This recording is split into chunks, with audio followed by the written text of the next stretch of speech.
అయితే బీసీ కులగణన మేమే చేశాము. సో బీసీలకు 42% రిజర్వేషన్లు ఇచ్చి తీరుతాము. కామారెడ్డిలో రాహుల్ గాంధీ ఇచ్చిన బీసీ డిక్లరేషన్ కట్టుబడి ఉన్నామని చెప్పడం కావచ్చు. ఓవరాల్గా బీజేపీ కూడా సో మేము జనగణన చేయబోతున్నాం, తెలంగాణలో కాంగ్రెస్ చేసిన కులగణన సరిగా లేదని కిషన్ రెడ్డి కేంద్ర మంత్రి చెప్పడం కావచ్చు.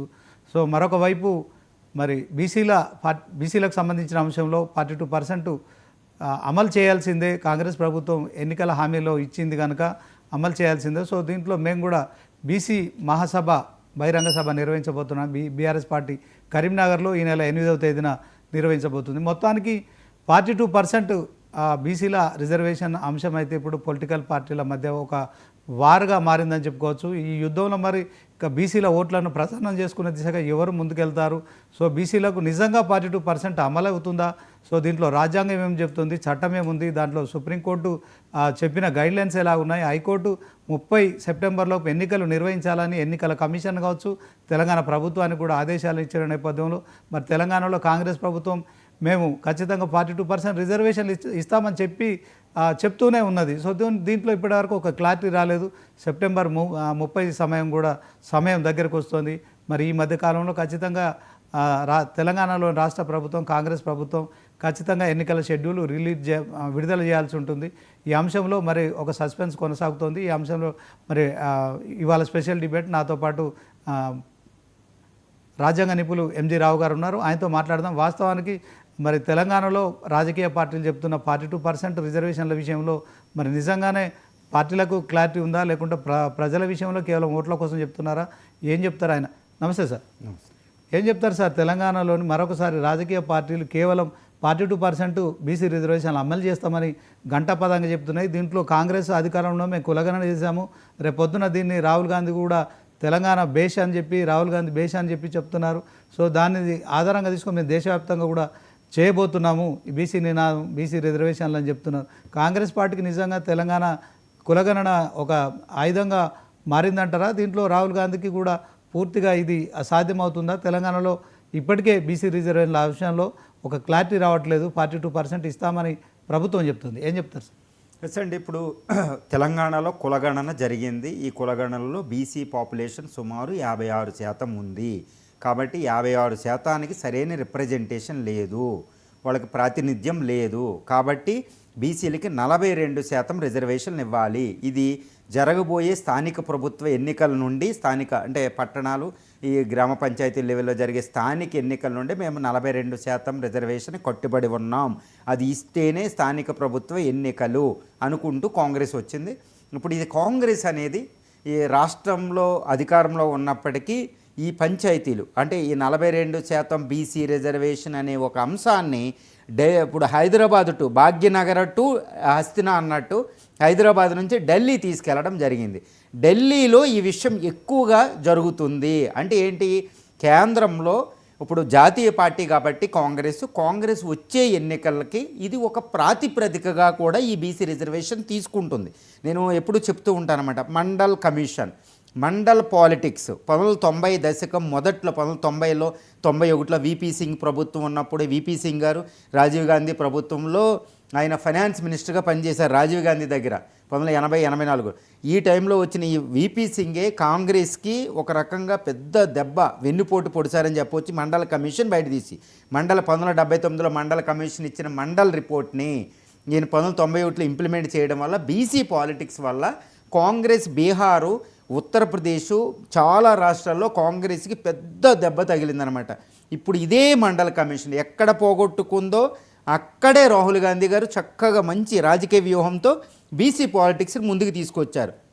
మండల కమిషన్ 1979లో వచ్చిన మండల కమిషన్, 1990లో వచ్చిన మండల కమిషన్ కూడా బీసీలో అప్పటికే 52% పాపులేషన్ అంటే 50+ ఉన్నప్పటికీ అప్పుడు ఇవ్వగలిగింది ఓన్లీ 27% ఇచ్చారు. ఇప్పుడు రాహుల్ గాంధీ గారు ఏం చెప్తున్నారు, కాంగ్రెస్ ఇక్కడ రేవంత్ రెడ్డి గారి కాంగ్రెస్ ప్రభుత్వం బీసీలకి 27% సరిపోదు, 42% ఉండాలి. అంటే ఏంటి, వచ్చే లోక్సభ ఎన్నికలకి కాంగ్రెస్ ఎక్కడ పోగొట్టుకుందో అక్కడ వెతుక్కుని పూర్వ వైభవం సంపాదించుకోవాలి. కాంగ్రెస్ కంటే బీసీ రిజర్వేషన్ కావాలి, బీసీ పాపులేషన్ కావాలి, బీసీల వల్ల ఓట్ బ్యాంక్ ఎక్కువ ఉంది, వాళ్ళకి ఇవ్వాలని కృత నిశ్చయంతో అటు నేషనల్ వచ్చే లోక్సభ ఎన్నికల్ని తర్వాత తెలంగాణలో ఇంకా కాంగ్రెస్ను ప్రతిష్ట ఒక 2-3 దశాబ్దాలు వేయడానికి ఒక అద్భుతమైన అవకాశంగా బీసీ పాలిటిక్స్ తీసుకున్నారు. కానీ ఇక్కడ ఒక విషయం ఏంటంటే ఆ బీసీ నినాదం అనేది చాలా వర్కౌట్ అవుతుంది. అందుకనే అన్ని పార్టీలు వస్తున్నాయండి. ఇటు బీఆర్ఎస్ కానీ ఇటు బీజేపీ కానీ ఇంకా అన్ని పార్టీలు కూడా బీసీ నినాదాన్ని విస్మరించలేని పరిస్థితి. ఎందుకంటే 56% ఓట్ బ్యాంక్ అది అందరికీ తెలిసే పూర్తి మెజారిటీ ఉంటుందన్నమాట. ఈ బీసీ పాలిటిక్స్ని ఉపేక్షించిన పార్టీ పరిస్థితి ఏమవుతుందో అప్పట్లో మనం చూసామన్నమాట, పాత నేను ఇందాక చెప్పినట్టు. అందువల్ల ఏ పార్టీ కూడా దీన్ని నెగ్లెక్ట్ చేయలేదు, ఉపేక్ష చేయలేదు, కాంప్లిసెన్సీ ఉండదు. కాబట్టి అన్ని పార్టీలు చూడండి ఎంత కాంపిటేటివ్ పాలిటిక్స్ అంటే బీసీ నినాదం మీద 42% మీద కాంపిటేటివ్ పాలిటిక్స్ ఎవరు ఇవ్వగలుగుతారు అనేది పక్కన పెట్టిన ముందు పాలిటిక్స్ అనేది చూడండి ఎంత ఉధృతంగా. కానీ లోక్సభ ఎన్నికల దృష్టితోనే కాంగ్రెస్ చేస్తుంది తెలంగాణలో. అది బీసీ పాలిటిక్స్కి జస్టిస్ జరగాలనేది ఒక నినాదంతో వెళుతుందండి. అంటే దేశాన్ని కాంగ్రెస్ 60 ఏళ్ళు పాలించింది సార్. దాంట్లో 100 ఏళ్ల తర్వాత మేము కులగణన చేసినాము, దేశానికి రోల్ మోడల్ అని తెలంగాణ సీఎం రేవంత్ రెడ్డి చెప్తున్నాడు. ఆయన మరి ఎంపీలకు సంబంధించి ఢిల్లీలో కాంగ్రెస్ పార్టీ ఎంపీలతో రాహుల్ గాంధీ ఉన్నారు, అందులో ఒక మల్లికార్జున్ ఖర్గే, ప్రియాంక గాంధీ వీళ్ళంతా ఉన్నారు. వాళ్ళకు పవర్ పాయింట్ ప్రజెంటేషన్ ఇచ్చిన తర్వాత రాహుల్ గాంధీ నిజంగానే ఇంప్రెస్ అయ్యారు. దాని విషయంలో మేము నిజంగానే తప్పు చేశాము, మరి అధికారంలో ఉన్నప్పుడు ఈ రిజర్వేషన్లు అమలు చేయాల్సి ఉండే తప్పు ఒప్పుకున్నాడు ఆయన. ఈ అంశంలో మరి 11 ఏళ్ళు అయిపోయింది బీజేపీ కూడా కేంద్రంలో అధికారంలోకి వచ్చి. సో వాళ్ళు ఎందుకని మరి ఈ జనగణన చేయకపోవడం కావచ్చు, తర్వాత ఈ రిజర్వేషన్లు వర్తింపజే అంటే బీజేపీ పార్టీ దీనికి ఏదైనా వ్యతిరేకంగా ఉందని అనుకోవచ్చా? ఓవరాల్గా మరి ఇప్పుడు జనగణన చేస్తామని వాళ్ళు కూడా చెప్తున్నారు కదా, దీన్ని ఎట్లా చూస్తారు? ఇప్పుడు కాంగ్రెస్ ఏంటంటే కాంగ్రెస్ అధినేత ఇప్పుడు రాహుల్ గాంధీ గారే ఇవి ఏం చెప్పారు, క్యాస్ట్ సెన్సెస్ చాలా ఇంపార్టెంటు అని. అక్కడ బీహార్లో జరిగిన తెలంగాణలో జరిగింది. తెలంగాణలో క్యాస్ట్ సెన్సెస్ జరుగుతుంది, కర్ణాటకలో కూడా రెడీ అవుతున్నారు. ఈ క్యాస్ట్ సెన్సెస్ అనేది ఒక నినాదంగా తీసుకోవాలని కాంగ్రెస్ ప్రయత్నించింది జాతీయ స్థాయిలో. రాహుల్ గాంధీ గారు ఆ నినాదాన్ని భుజానికి ఎత్తుకుని వెళ్ళారు, క్యాస్ట్ సెన్సెస్ చేద్దాం, క్యాస్ట్ సెన్సెస్ అనేది. ఈ తెలంగాణని రోల్ మోడల్గా తీసుకోమన్నారు. దీన్ని అంటే రాహుల్ గాంధీకి ఇది ఒక అద్భుతమైన బ్రహ్మాస్త్రం అవ్వబోతుంది వచ్చే లోక్సభ ఎన్నికలకి, రాష్ట్ర స్థాయిలో ఎన్నికలు. ఇప్పుడు బీహార్లో ఏంటి, వెస్ట్ బెంగాల్లో జరగబోతుంది, వెస్ట్ బెంగాల్తో అస్సాంలో, తర్వాత తమిళనాడు, కేరళ, పుదుచ్చేరి, తర్వాత గుజరాత్లో ఎలక్షన్స్ ఉన్నాయండి. వీటన్నిటి దృష్ట్యా ఈ క్యాస్ట్ బేస్డ్ సెన్సెస్ అంటే జనాభా లెక్కలు, క్యాస్ట్ బేస్డ్ వచ్చే జనాభా లెక్కలు 2029 జనాభా లెక్కలు, 28 లెక్కలు ఇప్పుడు మొదలైపోయింది కూడా. అది వచ్చే 2029 ఎన్నికలు డీలిమిటేషన్ ప్రాసెస్ అంటే వచ్చే జనాభా లెక్కల ఆధారంగా చేసుకుని ఈ లోక్సభ అసెంబ్లీ స్థానాలను పునర్విభజన జరుగుతుంది, డీలిమిటేషన్ అంటారు. అంటే ఈ క్యాస్ట్ సెన్సెస్ అనేది రాహుల్ గాంధీ గారు ఎత్తుకునేటప్పటికీ దీని యొక్క బ్రహ్మాస్త్ర శక్తి తెలిసింది. ఓకే, ఇది పెద్ద ఇష్యూ అవుతుంది, మేజర్ అజెండా అవుతుంది. కాబట్టి క్యాస్ట్ సెన్సెస్ చేసేది ఎవరు? ఇప్పుడు ప్రభుత్వం, ఎగ్జిస్టింగ్ రూలింగ్ గవర్నమెంట్. వెంటనే అది హోమ్ మినిస్టర్ ఆధ్వర్యంలో జనాభా లెక్కలు చేస్తారండి. దాని ఆధ్వర్యంలో వచ్చే జనాభా లెక్కల్లో క్యాస్ట్ బేస్డ్ సెన్సెస్ ఉంటుంది అని బీజేపీ కాంగ్రెస్ అస్త్రాన్ని లాగేసుకోవడం జరిగింది. సో కాంగ్రెస్కి వేరే అస్త్రం లేదు. సో కాంగ్రెస్ ఇది అప్పుడు చెప్పారు, ఈ అస్త్రాన్ని ఇప్పుడు చూడండి తెలంగాణలో మేము చేసిన క్యాస్ట్ సెన్సెస్ నేషనల్లో తీసుకుంటున్నారు, ఈ క్రెడిట్ మాది అని. ఇక్కడ మీది ఎందుకు అవుద్దని బీజేపీ, లేదు మేము తెలంగాణలో చేసి ఈ క్యాస్ట్ మరి 60 సంవత్సరాలు ఎందుకు చేయలేదని బీజేపీ. 60 సంవత్సరాలు దేనైనా పరిణామ క్రమం ఉంటుంది, ఇప్పుడు మేము చేసాం, ఇప్పుడు మీరు తీసుకున్నారు, ఈ క్రెడిట్ మాదే, ఈ క్రెడిట్ పూర్తిగా రాహుల్ గాంధీదని కాంగ్రెస్ వాదించింది. ఇదనమాట, ఇది జరిగింది, ఇది అందరికీ తెలిసిన పరిణామమే. ఇప్పుడు రాహుల్ గాంధీ గారు కూడా ఇది జరిగింది, తప్పు జరిగింది, మేము క్యాస్ట్ ముందే చేసి ఉండవలసింది అన్నారు. అంటే బీసీ నినాదం మేము కట్టుబడి ఉన్నాం, ఇప్పుడు నేషనల్ లెవెల్లో కట్టుబడి ఉన్నాం కేంద్ర ప్రభుత్వాన్ని. ఇప్పుడు క్యాస్ట్ బేస్డ్ సెన్సెస్ని బీజేపీ తీసుకుని సెన్సెస్లో ప్రవేశపెట్టింది. ఇప్పుడు క్యాస్ట్ బేస్డ్ సెన్సెస్ వస్తే జరగబోయే పరిణామాలు ఏంటి, బీసీ పాలిటిక్స్ అనేది మళ్ళా పునరుద్ధరించబడతాయి, మళ్ళీ దానికి పునర్వైభవం వస్తే బీసీ పాలిటిక్స్కి. అందుకే కాంగ్రెస్ దాన్ని లాగేసుకుంది కాబట్టి బీసీ క్యాస్ట్ సెన్సెస్ని ఇప్పుడు బీసీ నినాదాన్ని బలంగా ఇది తీసుకెళ్తుంది జాతీయ స్థాయిలోనే, ప్రాంతీయ స్థాయిలో. ఇప్పుడు తెలంగాణలో కాదండి, కర్ణాటకలో ఏంటి, వేరే రాష్ట్రాలు ఏంటి, జాతీయ స్థాయిలో రాహుల్ గాంధీ గారు దీన్ని గట్టిగా పట్టుకుని ఉన్నారు. బీసీ రిజర్వేషన్ ఇప్పుడున్న 27% కాదు, ఇంకా పెంచాలి, ఇప్పుడు స్థానిక ప్రభుత్వంలో తెలంగాణలో ఉంటుంది, దీనికి వెళ్ళాలని ఇది పట్టుకున్నారు. అంటే బీసీ పాలిటిక్స్ మీద వచ్చే లోక్సభ ఎన్నికల్లో చాలా దృఢంగా కాంపిటేటివ్ పాలిటిక్స్ ఉండబోతున్నాయని మనకి ఇక్కడ అవగతం అవుతుంది. ఎంజీ రావు గారు, ఇప్పుడు గతంలో కూడా కాంగ్రెస్ పార్టీ 2019 లోక్సభ ఎన్నికల్లో 50 సీట్లకు పరిమితమైంది. మీరు అన్నట్టు 2024 లోక్సభ సీట్లో 100 సీట్ల దాకా గెలుచుకోగలిగింది. ఇప్పుడు ఆయన గతంలో కూడా రాహుల్ జోడో యాత్ర చేసినప్పుడు ఎంతమంది ఉంటే అంత అవకాశాలు ఉండాలని చెప్పి దాంట్లో చెప్పారు, జిత్ని ఆబాది ఉత్ని ఇచ్చేదారు అని చెప్పిన నేపథ్యంలో నిజంగా ఇప్పుడు అది అప్పుడు పేలలేదు. కానీ ఇప్పుడు జాతీయ స్థాయిలో దీన్ని తెలంగాణ ప్రభుత్వాన్ని రోల్ మోడల్గా తీసుకున్నాం, జాతీయ స్థాయిలో బీసీ అంశాన్ని తీసుకెళ్తామని చెప్తున్న నేపథ్యంలో కాంగ్రెస్ పార్టీకి ఖచ్చితంగా అది ప్లస్ అవుతా అంటారా? దీన్ని మరి ఈ విషయంలో బీజేపీ మరి కాంగ్రెస్కు పూర్తి స్థాయిలో బీసీలో కూడా కొంత చైతన్యం వచ్చింది దేశవ్యాప్తంగా.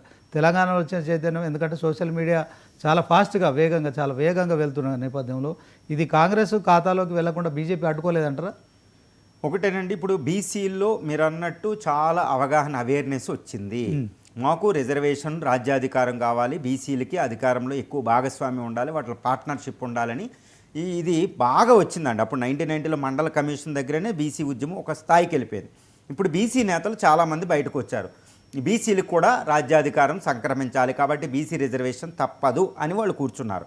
ఇప్పుడు ప్రజల్లో కూడా బాగా అవగాహన వచ్చింది కాబట్టే రాజకీయ పార్టీల మధ్య కాంపిటీషన్. ఇప్పుడు అధికారంలో ఉన్న కాంగ్రెస్ తెలంగాణలో చెప్పేది ఏంటంటే 42% ఇచ్చి తీరతాం, మేము ఎంతవరకైనా వెళతాం, ఇక అవసరమైతే కేంద్ర ప్రభుత్వంతో కొట్లాడతాం, అవసరమైతే 9th షెడ్యూల్లో పార్లమెంట్లో చట్టం చేసేటట్టు మళ్ళీ 9th షెడ్యూల్లో ఇది పెట్టేటట్టు చేస్తాం, మీకు చిత్తశుద్ధి లేదు బీజేపీ మీరు పెట్టండి, మేము బీసీల కోసం పోరాడుతుంటే మీరు కూడా పోరాడాలి, కేంద్రంలో ఉంది కదా, ఇది మాది రాష్ట్ర ప్రయత్నం కాదు, రాష్ట్ర స్థాయిలో మేము చేయలేం కానీ మేము ప్రయత్నం చేస్తాం, కేంద్రం పెట్టాలి, బీసీలని ఉద్ధరించాలనే చిత్తశుద్ధి బీజేపీకి ఉంటే కేంద్రంలో 9th షెడ్యూల్ ఇది పెట్టి చట్టం చేస్తే మేము ఇక్కడ 42% రిజర్వేషన్ ఇచ్చుకుంటాం.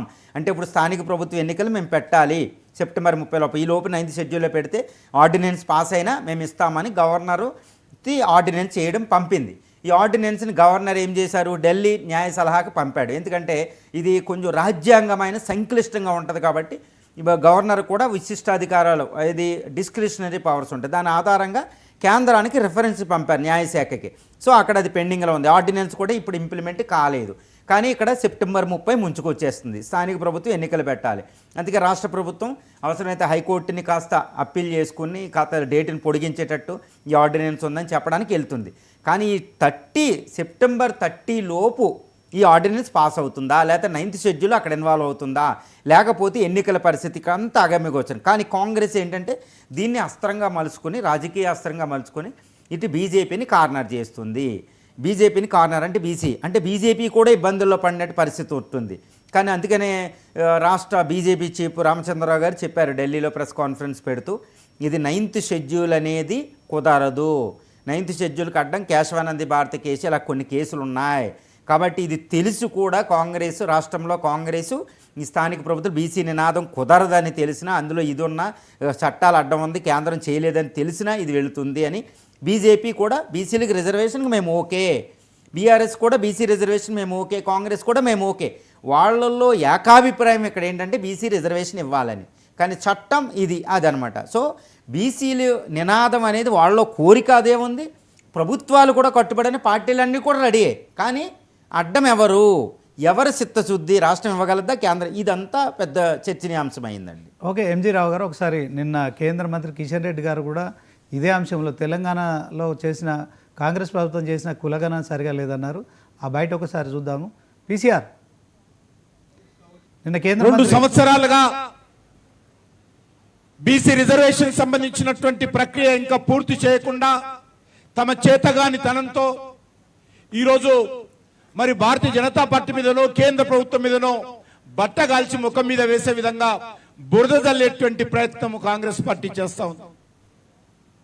ఈరోజు కాంగ్రెస్ పార్టీ తీసుకొచ్చినటువంటి 42% రిజర్వేషన్ అది బీసీ రిజర్వేషన్ కాదు, బీసీలకు మేలు జరిగేటువంటి రిజర్వేషన్ కాదు, బీసీల సంక్షేమం కోసం తెచ్చినటువంటి రిజర్వేషన్ కాదు. ఇది మతపరంగా ఓట్ల కోసం, బుజ్జగింపు రాజకీయాల కోసం, ఇది ముస్లింలను మేలు చేసేటువంటి రిజర్వేషన్ తప్ప ఇది రిజర్వేషన్ బీసీలకు ఏమాత్రం మేలు జరగదని ఈ సందర్భంగా మనవి చేస్తున్నాను.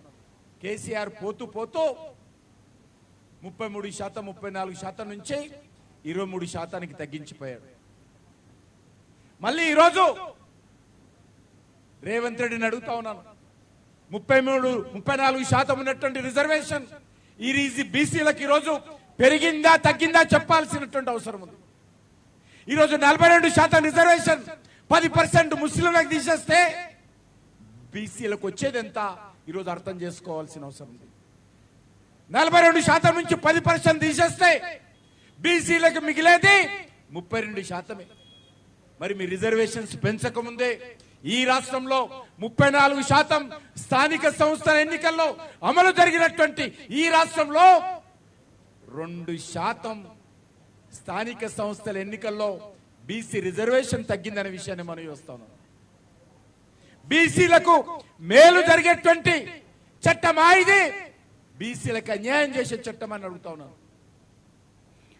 ఎంజీ రావు గారు చూశారుగా, కేంద్ర మంత్రిగా ఉన్న కిషన్ రెడ్డి గారు మరొకసారి కూడా రాష్ట్ర ప్రభుత్వం చేసిన ఏదైతే రిజర్వేషన్ల అంశంలో 42% అమలు చేస్తామని తెలంగాణ బీసీల మోసం చేస్తున్నారు, దాంట్లో 10% ముస్లింలను యాడ్ చేస్తున్నారని చెప్పి చేసిన ఆరోపణలు. అంటే గతంలో స్థానిక సంస్థల ఎన్నికల్లో 34% రిజర్వేషన్లు ఉండగా ఇంకో 2% తగ్గిస్తుంది కాంగ్రెస్ ప్రభుత్వం, దాంట్లో 10% ముస్లింలు ఉన్నారని గంట పదంగా చెప్తున్నారు.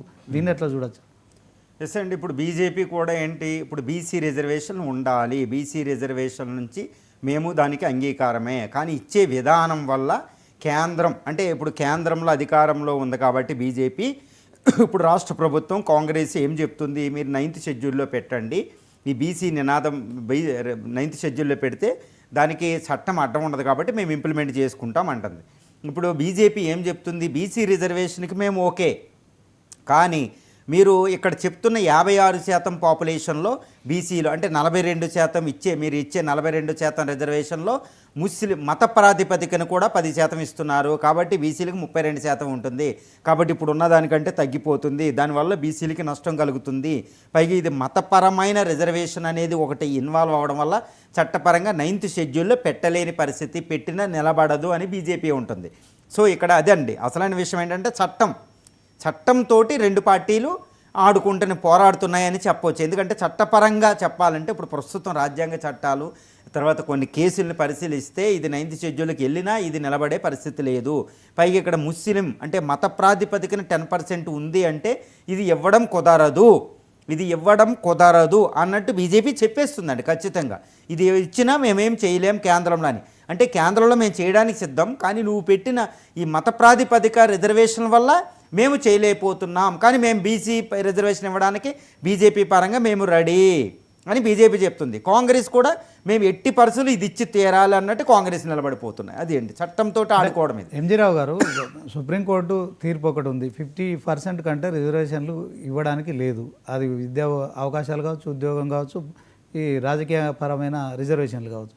ఇలాంటి తీర్పు ఉన్న నేపథ్యంలో ఇప్పుడు మనం చూస్తున్నాం 42%లో దాంట్లో 10% ముస్లిమ్స్ అన్నాడు ఆయన, 32% తర్వాత ఎస్సీలు ఎస్టీలు కూడా ఉన్నారు కదా.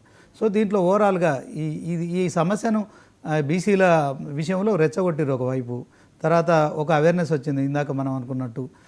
గత 19 నెలలుగా కూడా తెలంగాణలో స్థానిక సంస్థల ఎన్నికలు నిర్వహించాలంటే ఆ సొంత పార్టీలోనే అంటే కాంగ్రెస్ పార్టీలో, బీఆర్ఎస్లో, బీజేపీలో అందరు నాయకులు కూడా బీసీ నాయకులు ఆ పార్టీలలో ఒత్తిడి జరుగుతుంది. 42% మాకు రిజర్వేషన్లు అమలు చేయాల్సిందే, లేకుంటే మేము ఊరుకునేది లేదన్నట్టు ఒక అల్టిమేటం అయితే కనిపిస్తున్నట్టుంది. సో బీసీలను రెచ్చగొట్టి రాజకీయ పార్టీలు కేవలం రాజకీయం కోసం, బీసీల ఓట్ల కోసమే చేస్తున్నారా? వాస్తవానికి దీంట్లో రాజ్యాంగ సవరణ చేసే అవకాశం ఉంటుంది? చట్టం ఏం చెప్తుంది, రాజ్యాంగంలో ఏముంది సార్?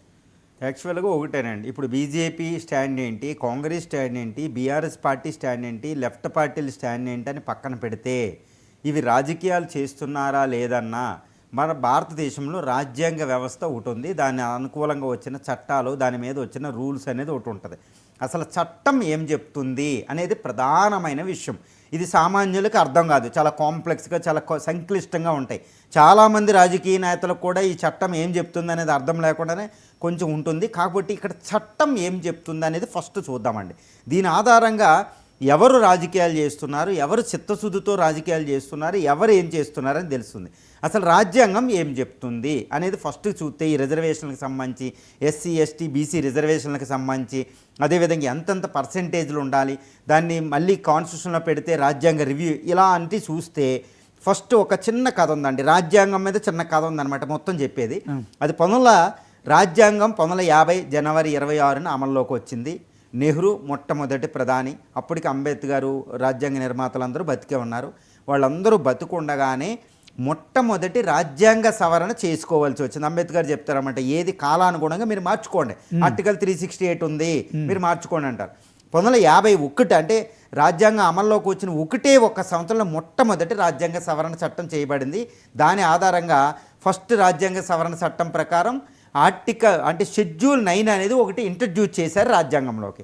అందులో ఆర్టికల్లో 31A 31B తీసేసి ఆస్తి హక్కును తీసి ఇది పెడతారన్నమాట. దీంట్లో ఏంటి, ఈ 9th షెడ్యూల్లో భూ సంస్కరణలకు సంబంధించిన 13 విషయాలు పెడతారు. ఈ భూ సంస్కరణలు అనేవి చేస్తే ప్రాథమిక హక్కులు ఉల్లంఘన అయినా భూ సంస్కరణల్ని ఇవి కోర్టులు కొట్టడానికి వీలు లేదు, సుప్రీంకోర్టు ఇన్వాల్వ్ అవ్వడానికి లేదు, అంటే కాన్స్టిట్యూషనల్ రివ్యూ అంటారు, రాజ్యాంగ రివ్యూ చేయడానికి లేదు, సుప్రీంకోర్టు అధికారం లేదని 9th షెడ్యూల్ పెడతారండి. అప్పట్లో భూ సంస్కరణ చట్టానికి అది ఓకే, ఎందుకంటే భూ సంస్కరణని చాలా బలవంతంగా మనం ఇంప్లిమెంట్ చేసాం, అవి అవసరం, రాజ్యాంగ రీత్యా కూడా అది వ్యాలిడిటీయే, కాబట్టి దానికి ఎటువంటి ప్రాబ్లం లేదు. ఈ 9th షెడ్యూల్ని తర్వాత ఒక డస్ట్బిన్గా తయారు చేశారు.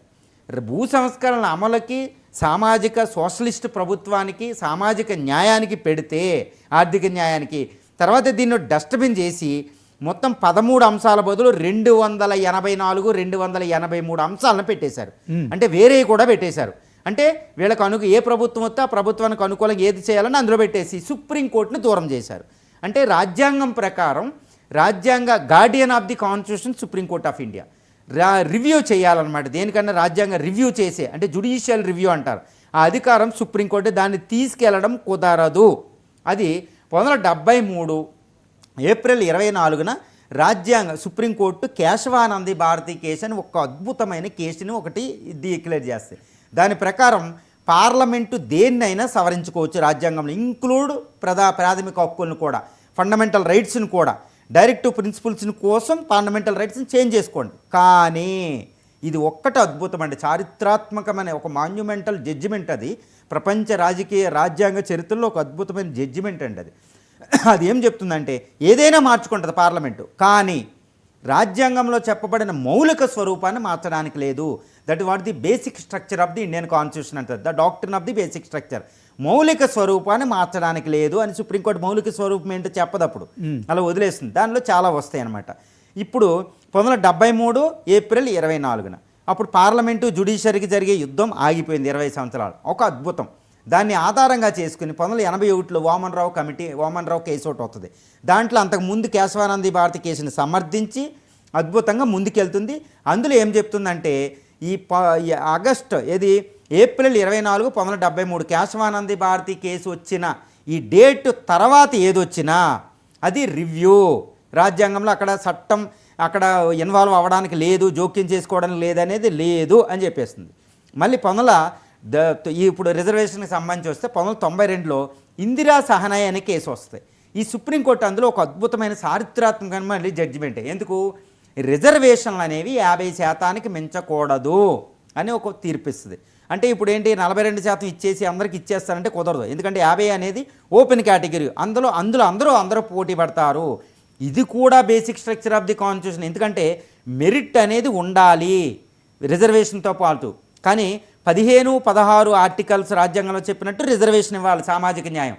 కానీ ఈ రిజర్వేషన్లు ఏది కూడా 50% మించకూడదు ఇందిరా సహనాయ్ కేసు. ఎందుకంటే అప్పటికే మండల కమిషన్ రిజర్వేషన్ని రాజకీయాలు వాడుకోవడం, ఎవరు పడితే వాళ్ళకి ఇవ్వడం, రిజర్వేషన్ మేము ప్రామిస్ చేసేయడం, అవసరమైతే 100 కూడా రిజర్వేషన్ ఇచ్చేస్తారనే లెవెల్కి వెళ్ళిపోతే 50% లిమిట్ పెట్టింది. ఎందుకంటే రాజ్యాంగంలో మౌలిక స్వరూపం ప్రకారం ఈ యాక్సెస్ టు ఆల్ అనేది ఒకటి ఉంది కాబట్టి అది కూడా లిమిట్ పెట్టింది 1992. తర్వాత 2007లో ఐఆర్ కోహెల్హో కేసులో సుప్రీంకోర్టు ఫైనల్గా చెప్పింది 1973 ఏప్రిల్ 24 తర్వాత 9th షెడ్యూల్లో మీరు ఏది పెట్టినా అంతకు ముందున్నా మేమేం చెయ్యం, రెట్రోస్పెక్టివ్ ఎఫెక్ట్ అనేది అది ఇది లేకుండా.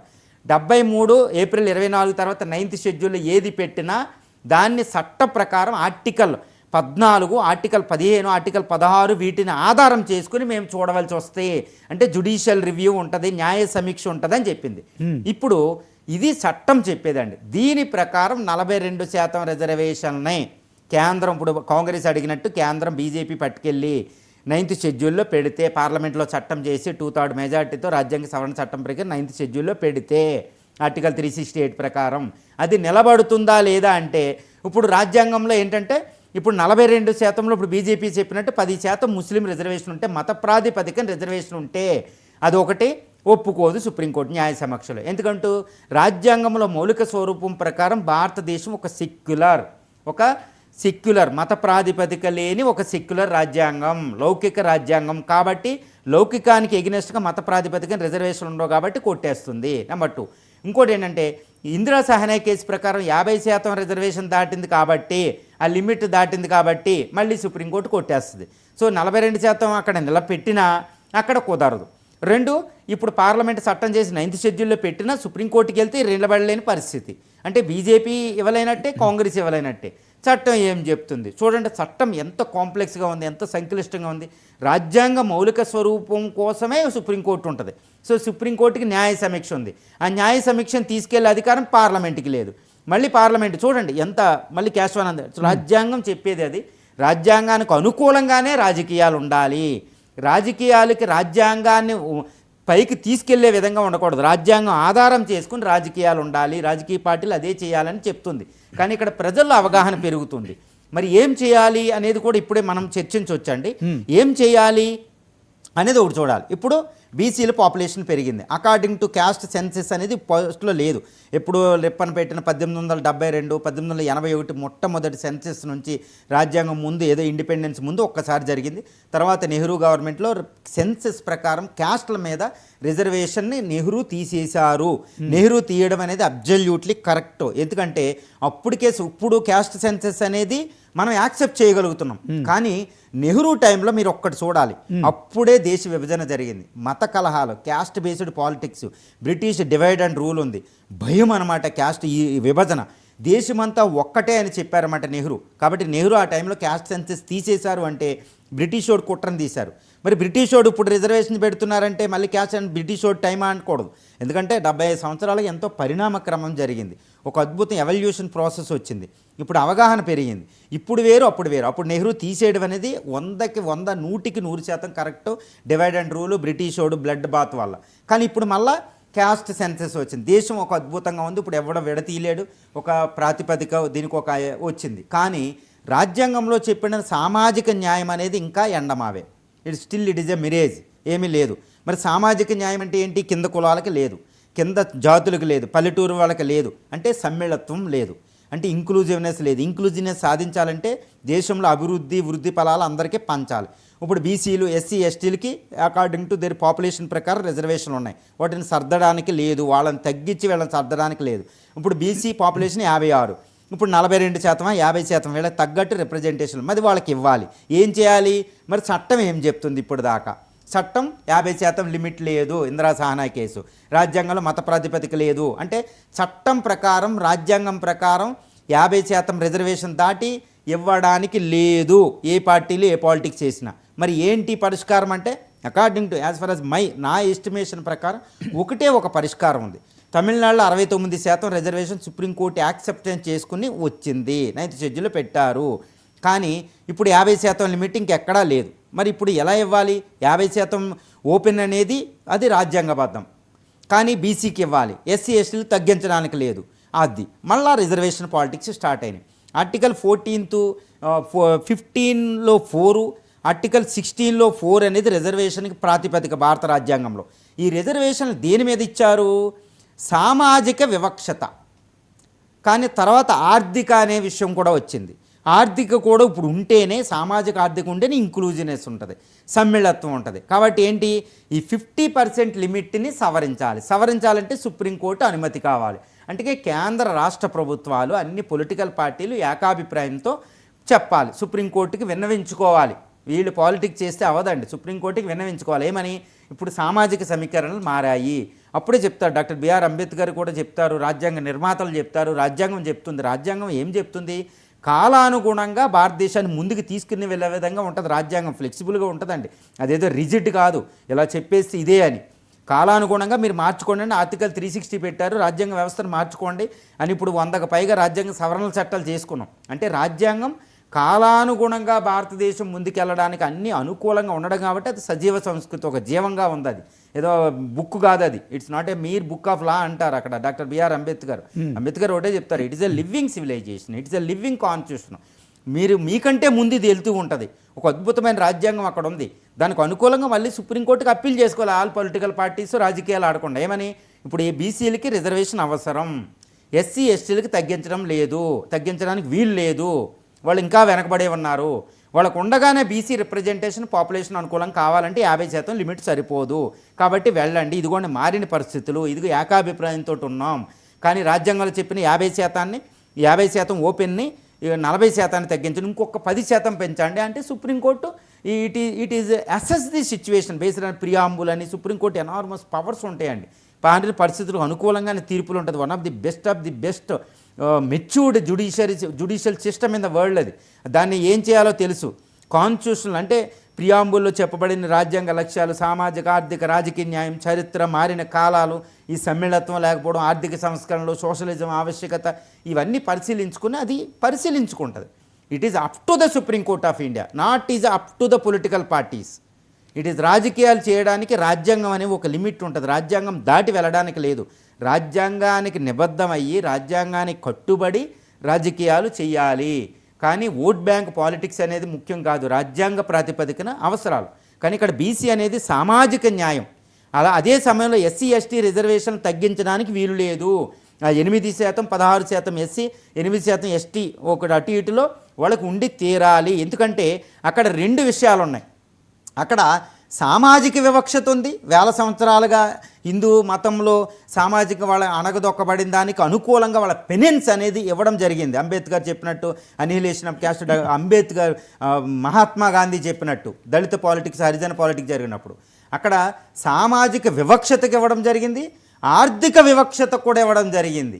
అది తిరుగులేని న్యాయం అనమాట. కాబట్టి ఎస్సీ ఎస్టీ రిజర్వేషన్లు అలాగే ఉండాలి, బట్ బీసీ రిజర్వేషన్లు కావాలి. వీళ్ళకి సామాజిక వివక్షత రాజ్యాంగం గుర్తించకపోయినా కాస్త ఉంది, ఆర్థిక అసమ్మిళత్వం ఉంది, సమ్మిళత్వం లేదు, మరి బీసీలకు కావాలి. కాబట్టి సుప్రీంకోర్టు ఇక్కడ చూడండి, రాజకీయాలు అనేవి చాలా చిన్నవైపోతాయి అనమాట. రాజకీయాలు రాజ్యాంగబద్ధంగా చేయాలి. రాజ్యాంగం చట్టాలు ఇప్పుడు అడ్డం వచ్చినాయి, వాటిని మార్చుకునే అవకాశాలు సుప్రీంకోర్ట్ ఆఫ్ ఇండియా ఉంది. అంబేద్కర్ చెప్పినట్టు, గాంధీ, వీళ్ళందరూ రాజ్యాంగ నిర్మాతలు చెప్పినట్టు it living, it is a flexible according to article 368లో రాజ్యాంగాన్ని 3 సార్లు 3 విధాలుగా సవరించవచ్చు.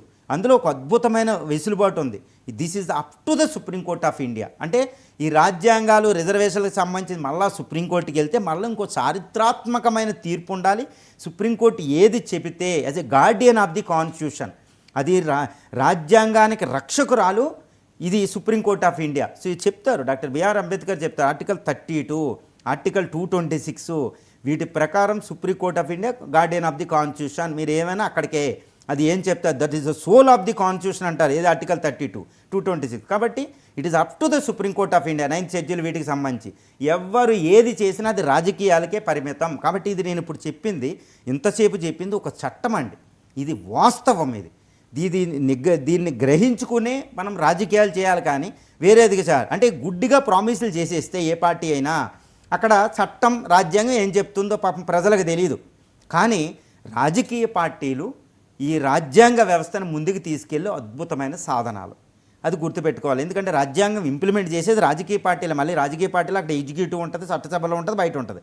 కాబట్టి రాజకీయ పార్టీ నేతలు చాలా మెచ్యూర్డ్గా, ఎందుకంటే ఇప్పుడు మీరు మాట్లాడే రిజర్వేషన్ విషయాలు, ఈ విషయాలు ఏంటంటే రాజ్యాంగ వ్యవస్థని, ఫ్రీడమ్ స్ట్రగుల్ని, చారిత్రని, అంబేద్కర్ గొప్ప గొప్ప ఐడియాలజీని టచ్ చేస్తూ వస్తున్నాయి. కానీ సామాజిక న్యాయం చూసారా ఎంత సంక్లిష్టంగా, ఎంత అర్థవంతం కాని విధంగా ఈ సత్యాలు ఉంటాయండి. సో ఈ విషయాల్ని అవగాహన చేసుకుని దీని మీద చర్చలు జరగాలి, దీని మీద అవగాహన జరగాలి.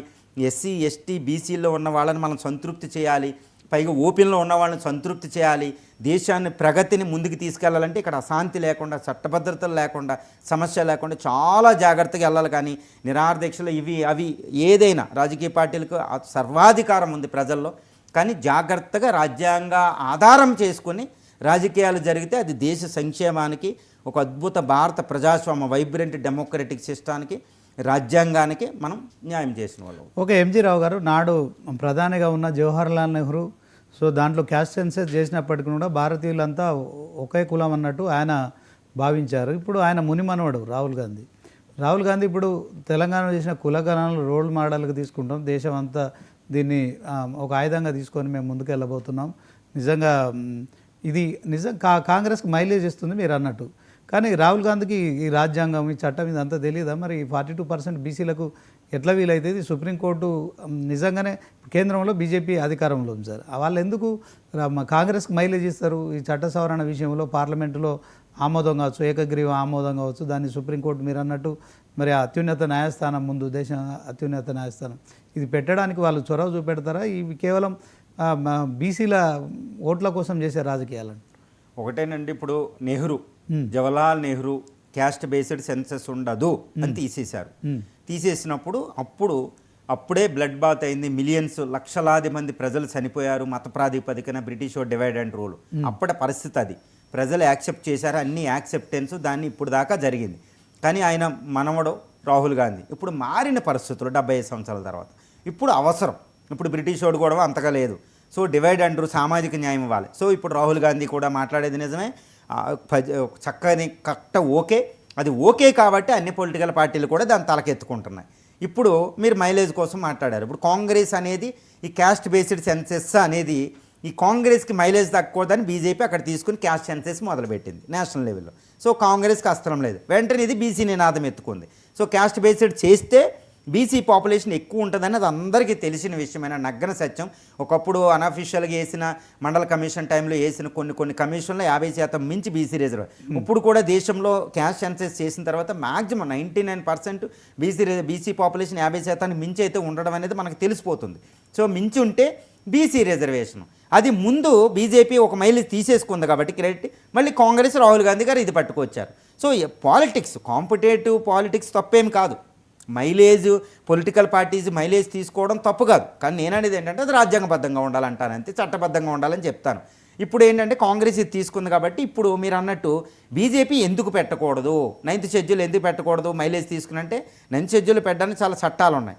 బీజేపీ ఏం చెప్తుంది, మా ఐడియాలజీ, బీజేపీకి ఒక ఐడియాలజీ ఉంది, కాంగ్రెస్ లిబరల్ డెమోక్రటిక్ పార్టీ ఒక ఐడియాలజీ ఉంది, బీజేపీ కాస్త హిందుత్వ ఐడియాలజీ ఉంటుంది, లెఫ్ట్కి కాస్త డిఫరెంట్ ఐడియాలజీ ఉంటుంది. 3 రకాల పొలిటికల్ పార్టీస్, ఏది మిడిల్లో కాంగ్రెస్ లిబరల్ పార్టీ, ఇది జాతీయ, ఏది రైట్ వింగ్ అంటారు, ఇది లెఫ్ట్, ఎవరి ఐడియాలజీ వాళ్ళది, వాళ్ళ ఐడియాలజీ అనుకూలంగా వాళ్ళు మాట్లాడతారు. ఇప్పుడు కాంగ్రెస్ పెట్టిన దాంట్లో వీళ్ళు మాట్లాడేది ఏంటి, కిషన్ రెడ్డి గారు బీజేపీ చెప్పేది ఏంటంటే ఇందులో మతం ప్రాతిపదిక ఉంది కాబట్టి మేము చేయమన్నట్టు మాట్లాడుతున్నారు, గుర్తుపెట్టుకోండి అక్కడ. కాబట్టి 9th షెడ్యూల్ పెట్టిన నిలబడదు, మేము చేయమన్నట్టు మాట్లాడుతున్నారు. బీసీ రిజర్వేషన్కి మీరు అన్యాయం చేస్తున్నారు, బీసీ రిజర్వేషన్ యాక్చువల్గా ఇవ్వడం అన్యాయం చేస్తారు. కాంగ్రెస్ ఏం చెప్తుంది, బీసీ పాపులేషన్ అనేది మెయిన్, దాన్నే పట్టుకుని మేము అన్యాయం చేయడం లేదు, మీకే చిత్తశుద్ధి లేదు, మీరు ఇలా అనమాట. మీరు చూడండి వాదనలు ఎలా ఉన్నాయి అంటే ఏంటి, రెండూ బీసీకి అన్ని పార్టీలు ఏకాభిప్రాయం ఉన్నది ఏంటంటే బీసీకి రిజర్వేషన్ ఇవ్వాలి అనేది ఒకటి ఏకాభిప్రాయం ఉంది. కాబట్టి ఆ ఏకాభిప్రాయానికి అనుకూలంగా ఎలా ఇవ్వాలనేది అన్ని కూర్చుంటే చర్చిస్తే అయిపోతుంది. కానీ ఫైనల్గా మాత్రం బీసీ రిజర్వేషన్ అనేది ఎలా ఇవ్వాలనేది మాత్రం చట్టం, కాన్స్టిట్యూషన్ ప్రకారం మాత్రమే జరగాలి, లేదా కాన్స్టిట్యూషన్ జ్యుడిషియల్ రివ్యూలో అది కొట్టవేయబడుతుంది. అంటే రావు గారు ఇప్పుడు ఏ పార్టీ కూడా ఒక సిస్టమ్ ప్రకారం పోవట్లేదు, 42% రిజర్వేషన్లు బీసీలకు ఇవ్వాలనే అంశంలో ఒక క్రమ పద్ధతిలో పోవట్లేదు. కాసేపటి క్రితం కవిత గారు కూడా ఆమె నివాసంలో మాట్లాడారు. సో ఆమెకి ఏం సంబంధం అని చెప్పి కాంగ్రెస్, బీజేపీ వీళ్ళంతా ఆరోపిస్తున్నప్పటికీ కూడా గత కొంతకాలంగా ఆమె 42% బీసీలకు ఇవ్వాలని ఒక ఎజెండా తీసుకొని ముందుకెళ్తుంది. దాంట్లో కొంత బీఆర్ఎస్ పార్టీ నుంచి ఆమెకు పూర్తిగా మద్దతు కూడా దొరకట్లేదు. అఫ్కోర్స్ అది ఇంకొక ఆమె చేసిన సంచలన వ్యాఖ్యల విషయంలో కావచ్చు. సో ఒకసారి ఆమె బయట కూడా చూద్దాం. కవిత కాసేపటి క్రితం మీడియాతో మాట్లాడిన బయట ప్లీజ్. ఒక లిల్లీపుట్ నాయకుడు, నల్గొండలో బీఆర్ఎస్ పార్టీని నాశనం చేసిన ఒక లిల్లీపుట్ నాయకుడు ఆమెవరు ఈమెవరు అని మా గురించి మాట్లాడుతూ ఉన్నారు. పీసీఆర్ ఈ బయట కాదు, 42% రిజర్వేషన్ల విషయంలో 72 గంటలు ఆమె నిరాహార దీక్ష చేయబోతుంది.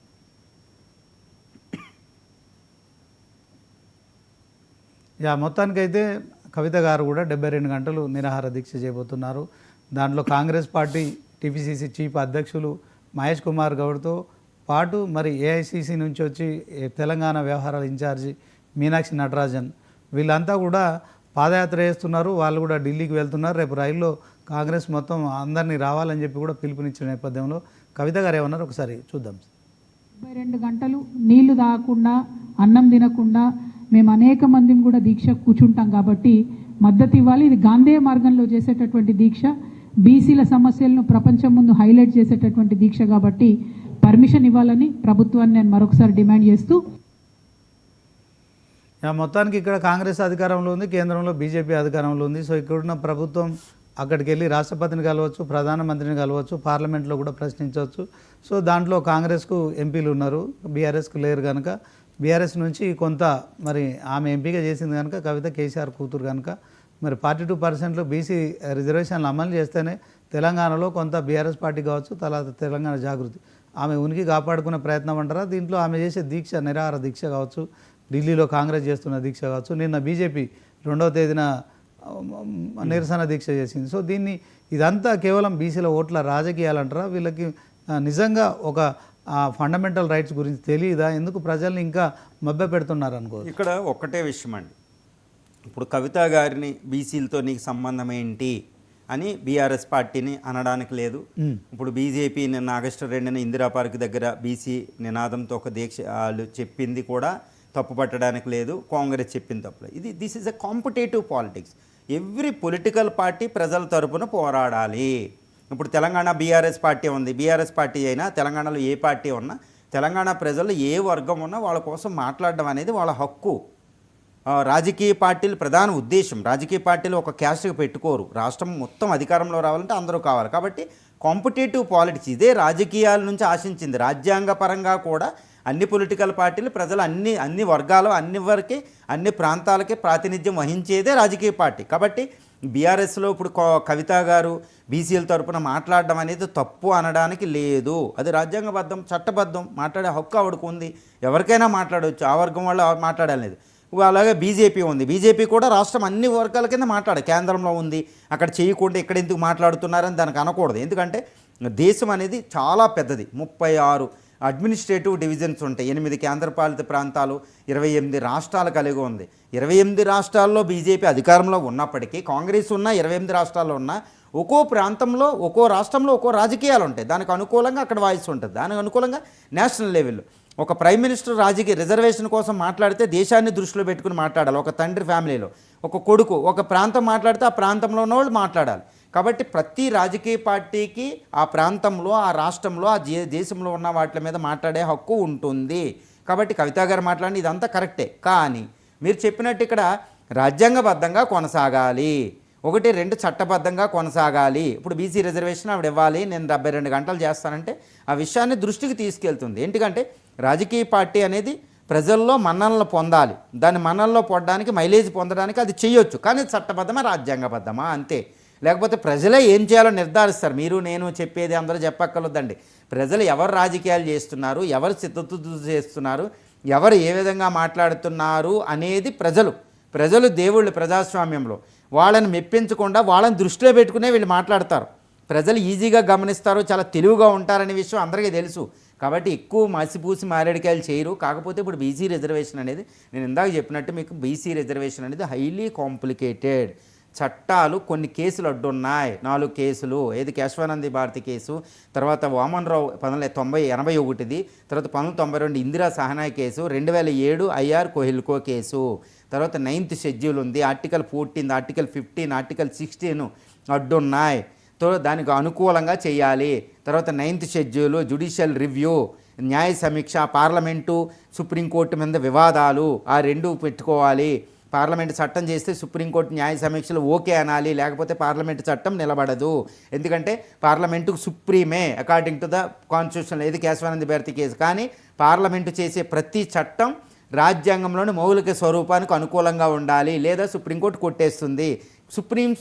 పార్లమెంట్ సుప్రీం, కానీ అది రాజ్యాంగబద్ధంగా ఉన్నంత చెప్పే. రాజ్యాంగాన్ని దాటితే supreme court Guardian of the constitution ప్రకారం వచ్చి దాన్ని కొడుతుంది. కాబట్టి one of the best constitutional mechanism ఉంది అక్కడ, బ్యాలెన్స్డ్. ఫైనల్గా ఎంజీ రావు గారు, దీనికి ఒక సొల్యూషన్ అయితే ఉంటుందా? నిజంగానే ఈ పార్లమెంట్లో చట్టం చేసి అందరూ ఏకతాటిపైకి పోయిన క్రమంలో సుప్రీంకోర్టును ఒప్పించే కార్యక్రమం ఉండి ఖచ్చితంగా ఈ 42% బీసీల విషయంలో మరి రిజర్వేషన్లు ఇచ్చే ప్రక్రియ అయితే ఒకటి ఉంటుందా చట్టంలో కావచ్చు? ఎస్సీ రిజర్వేషన్ 16%, 15.16, ఎస్టీ రిజర్వేషన్ 8, 7.5 పోతే మిగిలిన 27% బీసీలకు ఇప్పుడు ఉంటే 50% పెంచదు అంతే.